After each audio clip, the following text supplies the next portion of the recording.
माननीय फडणवीस दररोज शेकड्याने भ्रष्टाचाराच्या लाचलुचपतच्या केसेस होत आहेत, सरकारी अधिकारी, पोलीस, इतरांच्या, आणि न झालेल्या हजारो केसेस आहेत. म्हणजे जर 10 पकडले गेले तर कमीत कमी 1000 न पकडले गेलेले आहेत. हे लाचलुचपतचं आता केसेस किती काळ करणार? 15-15, 20-20 वर्ष केस चालतात. कन्व्हिक्शन रेट कमी आहे, साक्षीदार फुटतात, लोक मरतात. आता एक केस घडली, 35 रुपयाच्या लाचसाठी 30 वर्षे केस चालली. माझं सजेशन असं आहे की अँटी करप्शनचं खात्याच्या अंतर्गत एक विभाग असा करा की लाचलुचपत घेणारे जे विभाग आहेत तिथे एक रेट कार्ड लावा की तुम्ही एवढे पैसे दिले तर तत्काळ सेवा मिळेल. तो जो लाच घेणारा अधिकारी आहे त्याच्यातले 50% त्यांनी सरकारला भरायचे. ज्यांना पैसा कपॅसिटी आहे वगैरे, एक्सप्लॉटेशन कोणी करायचं नाही. काही अधिकाऱ्यांकडून लिहून घ्या की तुम्ही लाच घेणार नाही, तसे बोर्ड त्यांना बाहेर लावाल की आम्ही लाच घेत नाही. काही अधिकारी असे आहेत की ज्यांनी लाच घेतली, तुमच्याकडे रेकॉर्ड आलेले पुरावे आहेत, त्यांना अटक करू नका. त्यांची संपत्ती सरळ जप्त करून बाकीची त्यांना ठेवून द्या, जेवढी त्यांनी लाचाची घेतली एवढी. अटक, कायदा, तुरुंगाच्या जाऊच नका. त्याच्या व्यतिरिक्त एक असा कायद्यातला अंतर्गत बदल करा की जो लाच देणारा माणूस आहे त्याला जास्त स्ट्रिक्ट बंधनं आणा की तुला लाच दिल्यामुळे तुझ्यावर कारवाई होणार आहे. कारण आता काय झालं आहे, ह्याचं संघटीकरण झालं आहे लाचेचं. आणि आता पोलीस पण काय करू शकत नाही. अँटी करप्शनमध्ये पण लोक आता घुसलेले आहेत, लॉबिंग चाललेलं आहे.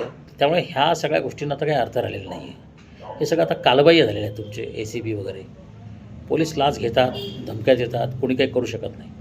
धमकी दिली की त्यालाच ते मारतात, परत त्याच्यावर खोटे गुन्हे दाखल करतात. त्यामुळे आता लाच घेण्याचं एक संकट. दुसरीकडे लाच घेण्याचे भयानक परिणाम शरीरावर, मुलांवर काय होतात याच्याबद्दल स्वामीजींचं संशोधनाचे व्हिडिओ पुस्तिका बनवा, ती सगळ्या अधिकाऱ्यांना द्या. तिसरीकडे जे लाच सरकारी अधिकारी आहेत, पोलीस वगैरे जे काही प्रशासन आहेत, त्यांच्या सगळ्या फॅमिलींना जाहीर विवेचना निवेदन द्या की तुमच्याकडे येणारी संपत्ती तुम्ही दुरुपयोग वापरू नका, त्याचा तुमचा घात होईल. म्हणजे आता हे एकीकडे आध्यात्मिक, एकीकडे सायंटिफिक, दुसरीकडे सोशल, तिसरीकडे प्रॅक्टिकली, चौथीकडे लोकांना अवेअरनेस, अशा पद्धतीने आता हे कमी करावं लागेल. तरी पण लाचखोरी होणार. पण आता जे व्हॉल्यूम आहे, कारण ह्याच्यात झालं आहे काय याच्यामुळे की जे बांगलादेशी आहे, रोहिंग्या, त्यांना पासपोर्ट देणारे कोण लोक आहेत, आपलेच लोक आहेत लाच खाऊन. म्हणजे हा सरळ आता लाचखोरीचा विषय राहिला नाही, हा देशद्रोहाचा विषय झालेला आहे. मग आता तुम्ही अशा लोकांच्या विरुद्ध देशद्रोहाचे केसेस दाखल करणार का? मी जर समजा सरकारी अधिकारी आहे, मी बांगलादेशी लोकांना वीज देतो आहे, आधार कार्ड देतो आहे, पासपोर्ट देतो आहे, तर मी देशद्रोही की झालो ना. तर तुम्हाला लाचलुचपतमध्ये आणखीन एक वेगळा कायदा आणावा लागेल, जो इतर परदेशातल्या लोकांसाठी असं करेल तो देशद्रोही आहे, नुसता लाचखोर नाही. अशा पद्धतीने पूर्ण मॉड्यूल चेंज करावा. तुम्ही विधानसभेमध्ये चर्चा करा, त्याचा एक मॉड्यूल बनला. अर्बन नक्षलवादपेक्षा हा भयानक विषय आहे.